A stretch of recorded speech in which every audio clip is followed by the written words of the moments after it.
अस्सलाम वालेकुम, नमस्ते, सत श्री अकाल। मैं हूं आपका अपना भाई सईद उमर। आज की तारीख है 3 फरवरी साल 2026। आज के इस वीडियो में हम बात करेंगे भारत, पाकिस्तान, यूएस, तुर्की, इन तमाम देश दुनिया की खबरों के बारे में।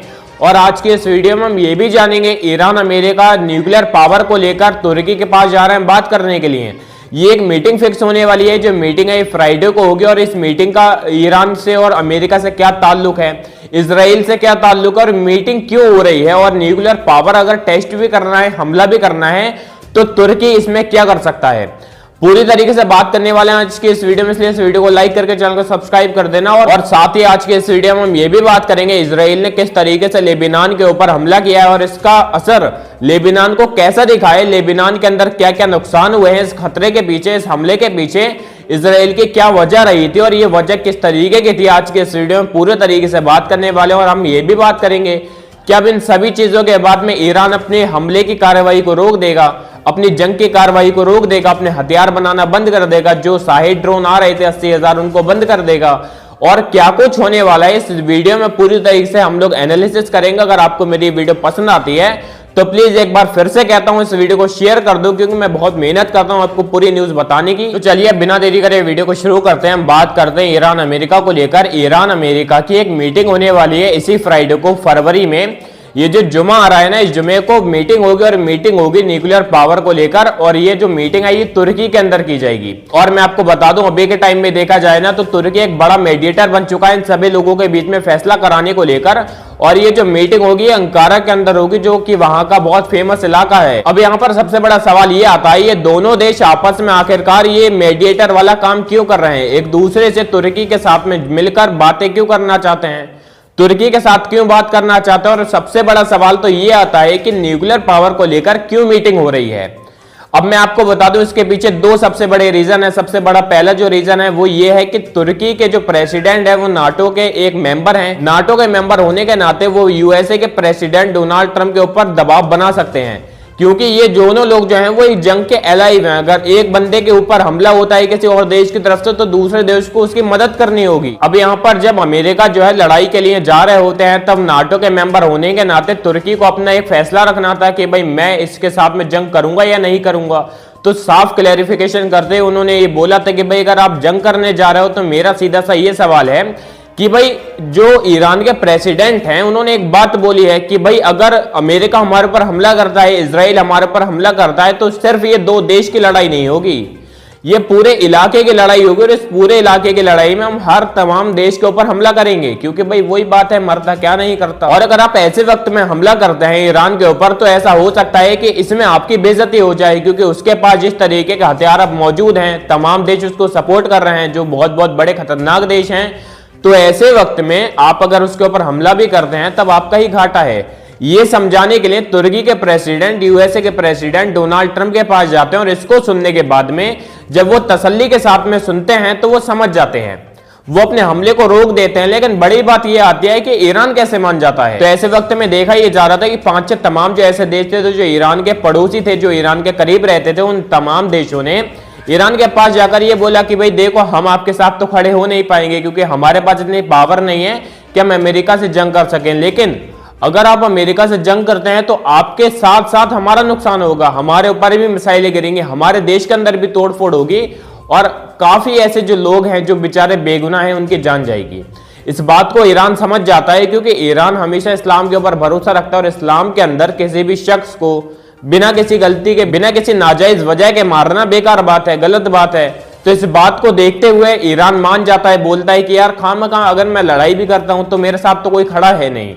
अगर कोई देश खड़ा होता तब कोई दिक्कत नहीं, अगर उसके ऊपर हमला होता तो वो सहन कर लेता, लेकिन अब कोई देश खड़ा नहीं है और बिना किसी देश को मेरे सपोर्ट में खड़े हुए उसके ऊपर अगर हमला होता है, उसके अंदर, देश के अंदर उसके नुकसान होगा, तो ये तो गलत बात है। अब ये सारी बातें सोचते हुए ये मैं आपको बात बताना चाहता हूं, अमेरिका भी इस बात को अच्छी तरीके से जानता है कि अगर मेरे और ईरान के बीच में जंग होती है तब भाई मैं ईरान के ऊपर तो करूंगा ही हमला, लेकिन तमाम जो उसके आस पड़ोस के देश हैं उनके ऊपर हमला करूंगा। जब मासूमों की जान जाएगी तो वहां की जनता भड़केगी, वहां की जनता जब भड़केगी तो वो अपनी सरकार के ऊपर गुस्सा दिखाएगी, सरकार के ऊपर गुस्सा दिखाएगी तो सरकार ईरान को चुप रहने पर मजबूर कर देगा।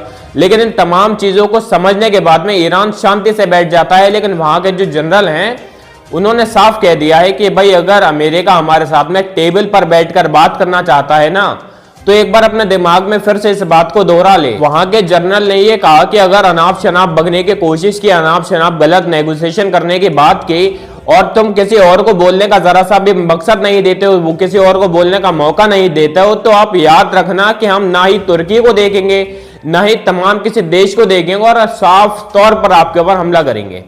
आप खुद सोच कर देखिए, तुर्की के सामने अब की बार ईरान भी हमला करने को तैयार है। अब आज तक आप सभी लोगों ने सुना होगा कि अमेरिका तमाम देशों से ये बोलता आता है और खासकर ईरान से बोलता आता है कि भाई अगर तुम ऐसा काम करोगे तो हम ऐसा कर देंगे, ये करोगे तो हम वो कर देंगे, तुम यहां मारोगे हम वहां मारेंगे। लेकिन अब के बार में उसी तरीके से जैसे अमेरिका गरजता आ रहा था, ईरान भी गरज रहा है। ईरान बोल रहा है कि भाई अगर अब तुम अगर तेज आवाज में बात करोगे तो हम हमले के लिए तैयार हैं। भले से आपके पास जितने साधन है उतने साधन हमारे पास मौजूद नहीं है, लेकिन इतने साधन मौजूद है कि हम तबाह कर देंगे। हम आपके ऊपर ऐसे ऐसे हमले करेंगे कि आपके पास बचने का कोई चांस नहीं रहेगा। आपके तमाम जो महंगे महंगे एयरक्राफ्ट कैरियर एयरक्राफ्ट है ना, उनको ऐसे नष्ट भ्रष्ट कर देंगे कि आप सोचने पर मजबूर हो जाओगे कि हमले को रोके कैसे। लेकिन इन सभी न्यूज के बावजूद जब ईरान अमेरिका के साथ में बात होने जा रही है, लेकिन उसके बावजूद भी ईरान जो है अपने हथियारों को बनाना बंद नहीं कर रहा है, क्योंकि ईरान जानता है कि अमेरिका इजराइल अपने बाप के सगे नहीं हुए तो मेरे क्या खाक सगे होंगे। तो इस बात को देखते हुए आज हमारे सामने एक बड़ी खबर आ रही है, जो अभी तक अब्राहम लिंकन ढुपा हुआ था किसी जगह पर, पता नहीं लग पा रहा है उसकी लोकेशन कहां पर है। तो ईरान ने जो है अपने सर्विलाइज ड्रोन को छोड़कर बहुत सारे सर्विलाइज ड्रोन तमाम जगह पर भेजकर जो है ध्यान रखा है, नजर रखी है कि किस जगह पर अब्राहम लिंकन मौजूद है या नहीं। अब जो है इस बात को अच्छी तरीके से ईरान जान चुका है कि भाई जो अमेरिका है, इजराइल है, कभी भी हमला कर सकते हैं। तो हमें भी पूरी तैयारी रखनी चाहिए कि अगर हमारे पर हमला होता है तो हम डायरेक्ट इनके जो छुपे हुए अब्राहम लिंकन एयरक्राफ्ट कैरियर है उनके ऊपर ऐसा हमला करें कि वो पूरी तरीके से खत्म हो जाए। इस बात को देखते हुए जो उनके सर्विलेंस वाले ड्रोन है, सर्विलाइज ड्रोन है, उनको छोड़ा गया है और जो वो प्रीशियस जगह है जहां पर उसको छुपाया गया है, जो कहीं दिख नहीं रहा है, तो उसको देखने की कोशिश की जा रही है। क्योंकि ईरान उनके ऊपर नजर रखेगा, अमेरिका को ये पता होगा हमारा वो जहाज एयरक्राफ्ट कैरियर छुपा हुआ है, लेकिन ईरान को पता होगा वो किस जगह छुपा हुआ है। जब अमेरिका ईरान के ऊपर हमला करेगा तो ईरान डायरेक्ट उस एयरक्राफ्ट कैरियर के ऊपर हमला कर देगा, जिसको किसी के बारे में सोचा भी नहीं था, जिसके बारे में किसी ने सोचा भी नहीं था कि इसके ऊपर कोई हमला कर सकता है। और शायद जब तक आप मेरी वीडियो देख रहे हैं, जब तक ईरान उस जगह के बारे में, उस प्रीशियस जगह के बारे में जहां पर एयरक्राफ्ट कैरियर और जो उनका अब्राहम लिंकन है वो छुपा हुआ है, वो शायद मिल जाए। क्योंकि ऐसा नहीं है कि दुनिया के बाहर पहुंचा दिया, भाई कहीं ना कहीं आओ दिखेगा ही। अगर वो भाई मिडल ईस्ट के अंदर नहीं होगा, थोड़ा बहुत आगे पीछे इधर उधर होगा, लेकिन होगा। और जब होगा तो ईरान उसको ढूंढ कर मानेगा। तो देखा ये जा रहा है कि ईरान पूरी तरीके से तैयार है। अगर अमेरिका ईरान के ऊपर हमला करता है तो ईरान अमेरिका के वाट कैसे लगाएगा। और मैं आपको एक बात बता दूं, इस सभी खबरों को साइड में हटाकर बड़ी खबर हमारे सामने ये आ रही है कि इजराइल ने लेबनान के ऊपर ऐसा हमला किया है कि उस हमले को देखने के बाद में तमाम जगह ढह चुकी हैं। ये हमला कितना ज्यादा खतरनाक था, कितना ज्यादा ऐसा था जो भाई जिसको देखने के बाद में मेरी रूह कांप गई। तो सबसे पहले आप इस वीडियो को देखिए, उसके बाद मैं बताऊंगा।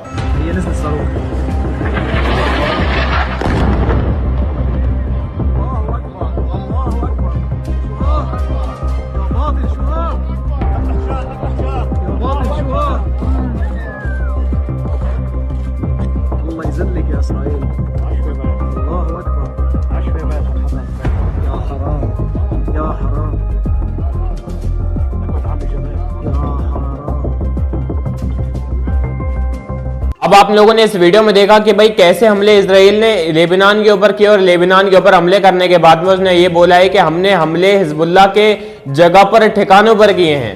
हमें पता लगा है लेबनान के अंदर हिजबुल्लाह किन किन जगह पर मौजूद है और वहीं पर हमने बम बरसाए हैं। लेकिन ऐसे हमले इजराइल ने कभी सीरिया तक के ऊपर नहीं किए जिस तरीके से लेबनान के ऊपर कर दिए। यार ऐसा हमला तो कभी गाजा के ऊपर भी सीजफायर के बाद में देखने को नहीं मिला, जैसा हमला भी ये देखने को मिल रहा है लेबनान के ऊपर। और इसके ऊपर बात क्या है, बात सीधी सी यह है कि जो लेबनान है ना, वो अपनी बात पर कायम नहीं रहता, उसकी बात में कोई दम नहीं है। अगर वो कोई बात कह दे तो कोई सक्षम नहीं है कि भाई वो जो बात है वो वाकई में वो पूरी करेगा या नहीं। वो अपने अकड़ बड़े अंदाज को सामने नहीं लाता है, वो ऐसे बात करता है जैसे हाँ चलो देखा जाएगा। अब अगर मैं आपको एक बात बताऊं तो भाई ईरान भी जो है कोई ऐसा नहीं है उसके पास में कोई हवाई ताकत मौजूद नहीं है। आप खुद सोच कर देखो, एक अमेरिका है जो अपने सभी हथियारों को खुद डेवलप करता है, खुद बनाता है, और एक ईरान है जो दूसरों के ऊपर डिपेंड है। चाइना और रशिया से उसके पास हथियार आएंगे अगर कभी जंग हुई भी तब। तो यार किसी और के ऊपर डिपेंड रहना और एक खुद की चीज होना, इस पर कितना बड़ा अंतर है, ये आप अपनी जिंदगी में आपने अंदाजा लगा लिया होगा। अब इन सभी चीजों को देखते हुए भी जब ईरान के पास में कोई भी हवाई हमले का कोई साधन नहीं है, फिर भी अमेरिका उनके ऊपर हमला नहीं कर रहा है, जबकि अमेरिका के पास में ऐसी जो चीजें हैं, ऐसे ऐसे एयरक्राफ्ट हैं जो रडार के अंदर आते ही नहीं है, उनकी स्पीड इतनी तेज है कि वो दिखाई तक नहीं देते हैं कि वो कब आए और कब गए। बहरहाल इन सभी चीजों को देखते हुए अमेरिका, इजराइल ईरान के ऊपर हमला नहीं करते हैं, क्योंकि ईरान साफ तौर पर खुलकर बात करता है और इजराइल ये बात जानता है, लेबनान कभी अपना मुंह नहीं खोलेगा, उसके अंदर इतना दम नहीं है कि वो कुछ भी बोल दे। हम जब चाहें जब बम बरसा दें, हम जब चाहें जिसका घर को तबाह कर दें, जिसको चाहें मार दें, कभी लेबनान जो है मुंह नहीं खोलता, कभी किसी के बारे में कोई बात नहीं करता। तो इन्हीं सभी चीजों को नोटिस करते हुए वो हमला करता रहता है, उसे किसी बात का डर खौफ है नहीं। फिलहाल आज के इस वीडियो में सभी खबरें बताने की कोशिश की। अगर आपको मेरी वीडियो पसंद है, वीडियो को लाइक करके चैनल को सब्सक्राइब कर देना। मिडल ईस्ट के अंदर जो भी नई नई खबरें आती हैं, बड़ी बड़ी खबरें आती हैं, उसको बताने की कोशिश करता हूं। फिर मिलूंगा।